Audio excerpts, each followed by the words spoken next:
presentasi dari kelompok 2 tentang teori kognitif. Saya Muhammad Nizar Afrilansyah. Di sini saya akan menjelaskan teori belajar kognitif. Kita masuk ke slide pertama, di mana pengertian umum kognitif, yaitu teori kognitif adalah suatu teori yang mengatakan bahwa belajar merupakan proses perubahan persepsi dan pemahaman yang dapat diukur dan diamati. Ya. Terus apa sih kognitif sendiri itu? Kognitif adalah salah satu ranah dalam taksonomi pendidikan.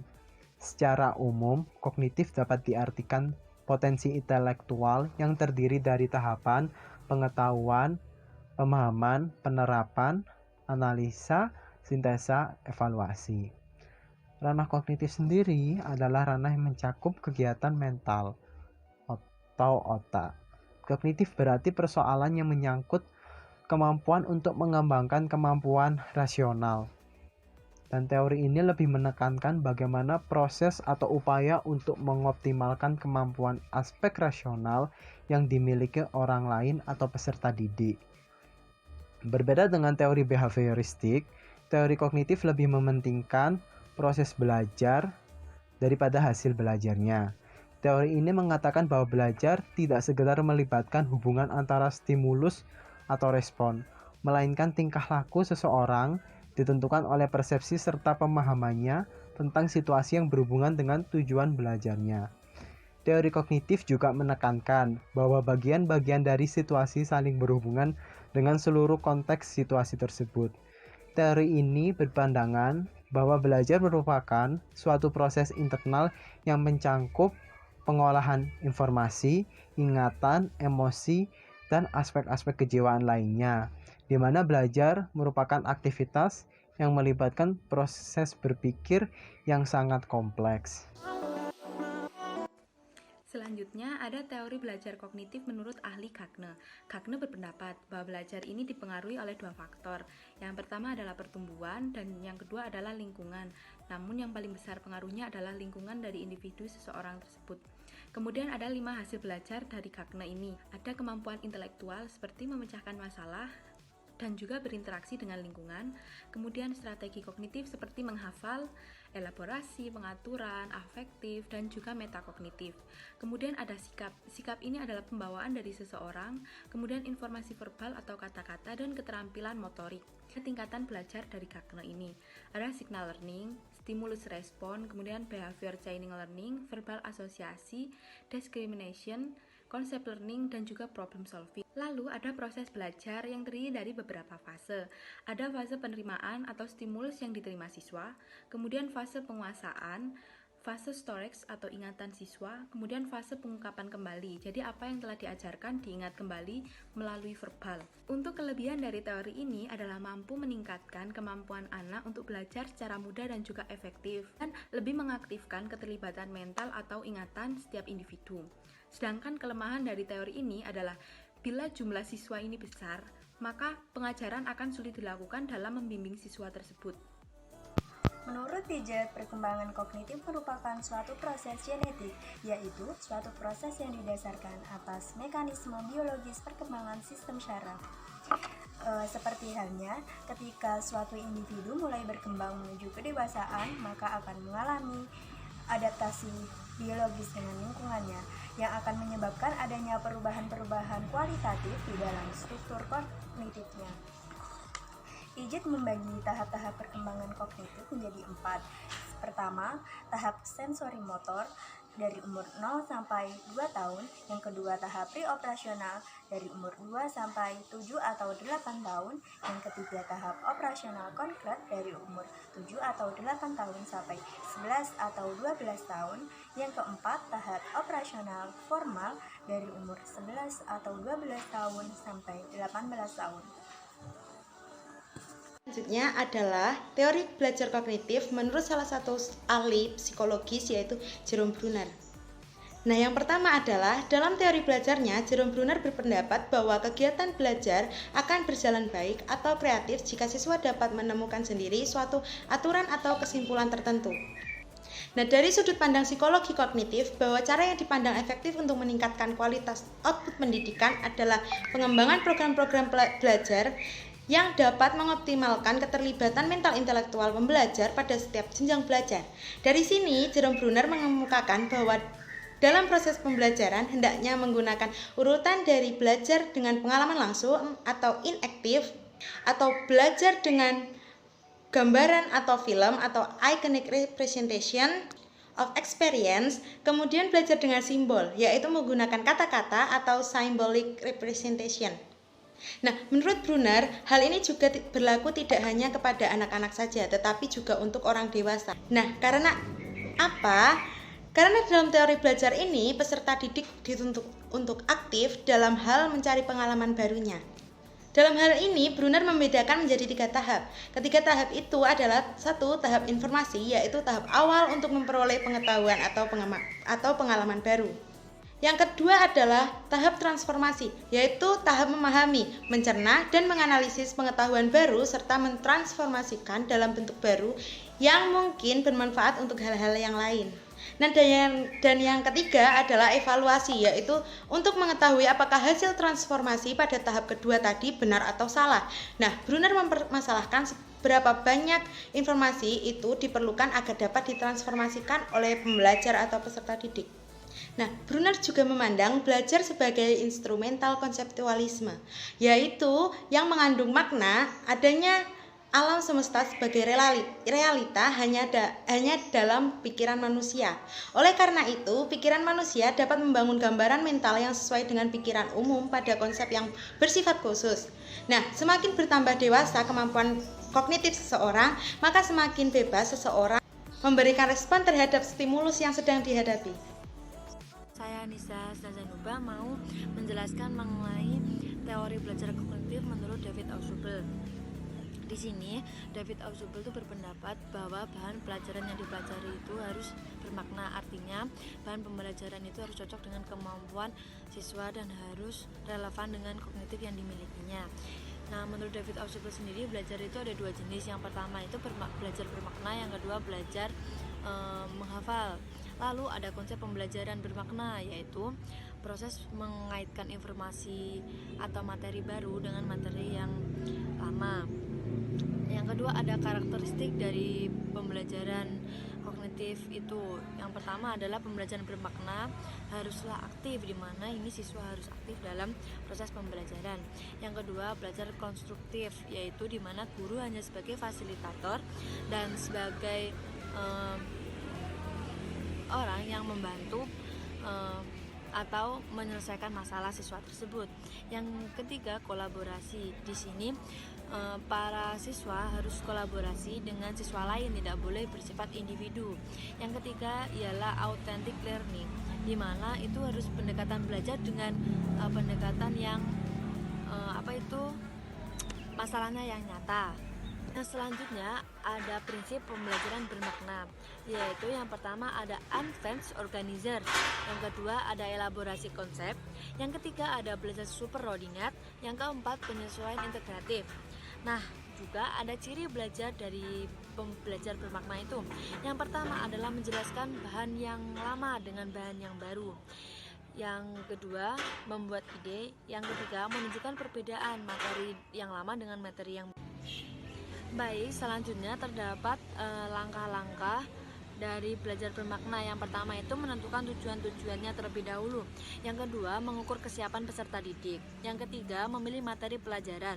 Yang keempat, mengidentifikasi prinsip-prinsip apa yang harus dikuasai pada materi tersebut. Selanjutnya, menyajikan suatu pandangan secara menyeluruh tentang apa yang harus dipelajari. Selanjutnya, membuat dan memakai advanced organizer. Yang ketujuh, memberikan peserta didik memahami konsep-konsep dan prinsip yang ada. Yang kedelapan, mengevaluasi proses dan hasil belajar. Selanjutnya, terdapat kelebihan dan kelemahan dari teori David Ausubel. Yang pertama yaitu ada kelebihan. Informasi yang dipelajari itu lebih lama untuk diingat. Yang kedua, informasi yang dipelajari secara bermakna mempermudahkan proses belajar berikutnya untuk materi pelajaran yang mirip. Lalu ada kelemahan dalam belajar bermakna, yaitu informasi yang dipelajari secara hafalan tidak lama untuk diingat. Sekian akan dilanjutkan oleh teman saya. Baik, di sini saya akan menjelaskan tentang teori kognitif menurut Gestalt. Menurut Gestalt sendiri, semua kegiatan belajar menggunakan pemahaman terhadap hubungan-hubungan dan terutama hubungan antara bagian dan keseluruhan. Mereka lebih mengedepankan tentang meningkatkan kemampuan belajar seseorang daripada memberikan hukuman atau ganjaran seperti. Nah, dalam hukum belajar Gestalt ada satu hukum pokok, yaitu adalah hukum Ragnas.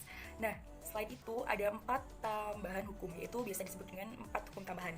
4 hukum tambahan ini seperti kedekatan, keterdekatan, ketertutupan, kesamaan, dan kontinuitas seperti itu. Hal ini mampu menciptakan suatu Gestalt yang baik. Nah, Gestalt yang baik sendiri yaitu Gestalt yang mampu menyeimbangkan atau mencakup sikap keturunan, kesederhanaan, kestabilan, simetri, dan sebagainya.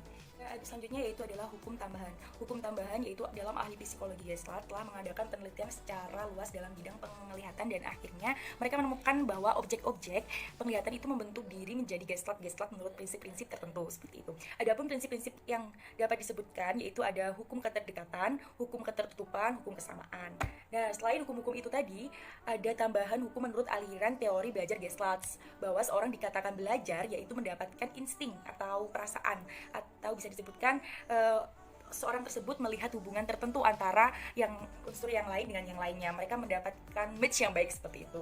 Nah, pun timbulnya insting sendiri yaitu adanya kesanggupan, pengalaman, taraf kompleksitas dan suatu situasi, latihan, dan trial and error. Nah, selanjutnya adalah penentangan terhadap behaviorisme. Tokoh-tokoh Gestalt berpendapat bahwa strukturalisme maupun behaviorisme keduanya telah melakukan kesalahan mendasar, yaitu dalam penggunaan pendekatan reduksi atau penjabaran. Nah, keduanya ini membagi subjek matter ke dalam elemen-elemen untuk memahaminya. Strukturalisme menjabarkan pikiran-pikiran ke dalam elemen-elemen basic.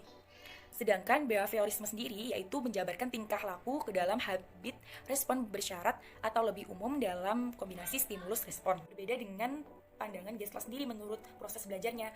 Proses belajar yang dimaksud Gestalt sendiri yaitu bisa didapatkan dengan insting yang pertama, yang kedua bisa dari pandangan atau outlook, yang ketiga bisa dari harapan-harapan atau pola pikir mereka atau pola pikir seseorang tersebut seperti itu. Jelaskan kelebihan teori kognitif. Yang pertama, siswa menjadi lebih kreatif dan mandiri. Maksudnya di sini siswa tidak hanya menerima rangsangan dan merespon saja, tetapi siswa juga mencari informasi-informasi dan materi-materinya sendiri yang nantinya akan dikembangkan menjadi ide-ide.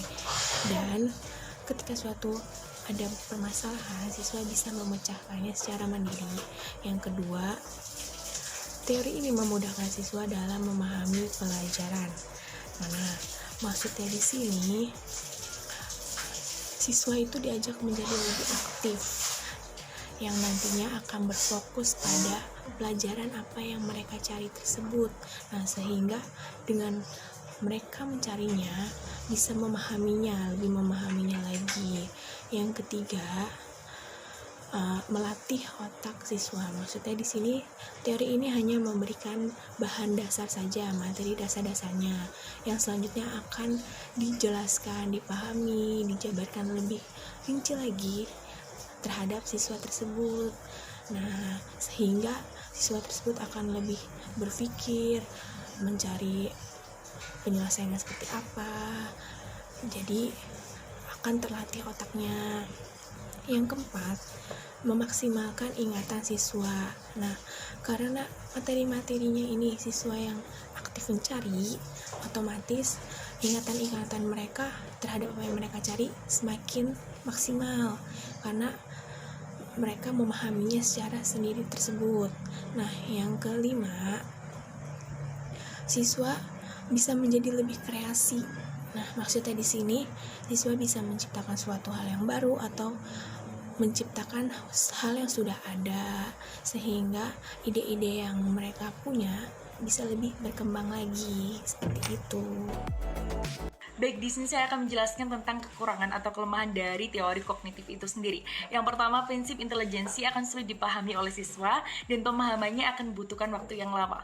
Maksud dari intelijensi sendiri yaitu berpikir secara rasional dan menghadapi lingkungannya secara efektif. Jadi mereka dibutuhkan waktu untuk beradaptasi terlebih dahulu. Yang kedua yaitu teori ini tidak menyeluruh baik pendidikan dasar dan pendidikan lanjutan atau bisa dikatakan tidak komprehensif. Komprehensif itu luas seperti itu ya. Yang ketiga, siswa akan kesulitan saat menemui dan memahami hal baru yang mereka ketahui. Jadi mereka juga membutuhkan pemahaman yang cukup untuk memahami, oh ini loh yang namanya ballpoint, seperti itu ya. Dan yang keempat, yaitu teori ini dianggap dekat dengan psikologi belajar. Nah, itu tadi kekurangan atau kelemahan dari teori kognitif itu sendiri. Intinya, anak masih membutuhkan waktu untuk memahami atau berpikir secara rasional atau berpikir secara efektif pada pembelajaran seperti itu. Baik, selanjutnya saya akan menjelaskan implementasi teori belajar kognitif dalam pembelajaran. Yang pertama, belajar ataupun pembelajaran tidak berpusat pada guru, melainkan keaktifan peserta didik. Contohnya saja dalam hal berdiskusi. Nah, berdiskusi ini kan peserta didik memberikan pendapat maupun pertanyaan dalam pembelajaran. Dan guru di sini adalah sebagai fasilitator atau membantu jalannya diskusi ini. Jika ada pertanyaan yang sulit ataupun suatu hal yang tidak dimengerti peserta didik, nah guru ini membantu dalam menjelaskannya. Kemudian yang kedua adalah bahan pembelajaran maupun metode pembelajaran itu harus menjadi perhatian utama, karena jika materi pembelajaran itu yang diberikan itu sulit, pasti peserta didik itu akan kebingungan, sehingga materi yang akan dipelajari itu dibuat dari sederhana mungkin sehingga semua peserta didik itu paham. Nah, kemudian yang ketiga, guru memperhatikan setiap tahapan perkembangan kognitif peserta didik. Jadi di sini guru merancang materi sesuai dengan tahapan perkembangan peserta didik. Kemudian guru pun juga bisa memperhatikan lewat keaktifan peserta didik masing-masing peserta didik. Nah, yang terakhir, poin keempat itu sama hal dengan poin pertama, yaitu belajar atau pembelajaran itu lebih berpusat pada peserta didik. Jadi dilihat dari keaktifan peserta didiknya sendiri. Baik, selanjutnya akan dijelaskan oleh rekan saya. Baik, sekarang saya akan menjabarkan ciri-ciri dari teori kognitif. Yang pertama, mementingkan apa yang ada pada diri si anak. Yang kedua, mementingkan keseluruhan. Yang ketiga, mementingkan peranan kognitif. Yang keempat, mementingkan keseimbangan dalam diri si pelajar. Yang kelima, mementingkan kondisi pada waktu sekarang. Yang keenam, mementingkan pembentukan struktur kognitif. Dan yang ketujuh, dalam pemecahan masalah, ciri khasnya adalah insight. Menurut kelompok kami, teori kognitif ini sangat tepat untuk diterapkan kepada peserta didik, sebab lewat teori kognitif anak akan belajar banyak dan juga dapat membuat anak semakin semangat lagi untuk belajar dan semakin suka untuk belajar. Sebab teori ini tidak mengkhususkan anak untuk bisa memahami materi dan juga mendapat juara seperti itu, melainkan membuat anak menjadi nyaman dan senang dalam belajar. Namun, kognitif juga memiliki kekurangan di mana tidak semua anak bisa diterapkan teori seperti ini, sebab ada beberapa anak yang sulit berkembang jika dibiarkan tanpa arahan seperti teori kognitif ini. Maka dari itu, semuanya akan kembali lagi kepada cara guru untuk mengajar. Ada anak yang tepat diterapkan teori seperti apa, ada juga yang mungkin tidak tepat. Seperti itu. Terima kasih.